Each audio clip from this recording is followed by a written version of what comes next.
其实讨厌的不是咳嗽伤风，而是躺在床上的时候鼻塞很难睡得着啊。然后好不容易睡着了，半夜你突然吞下浓浓的一口黄痰，我差一点窒息而走诶。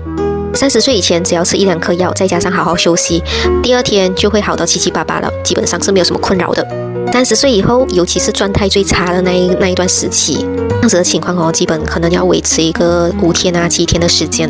然后因为鼻塞睡不好，你身体就恢复得更慢。真的，这个时候呢，就要用一些外力来辅助自己，让自己可以睡得更加的好。当然，身为一个忙碌的牛马，这个方法是越简单越好。精油的话呢，就会多嗅吸这个叶片类的精油，像是我本身比较喜欢的就是像 peppermint 啊、eucalyptus 啊、tea tree 啊这几个精油都还蛮不错的。懒惰的话呢，就勤劳的喷这个卡达詹在胸口的这个位置，或者是呢，你可以往喉咙喷都没有关系的，这是可以吃的。这2个是我们时常的懒人急救包，让我们在伤风咳嗽的时候没有这么辛苦。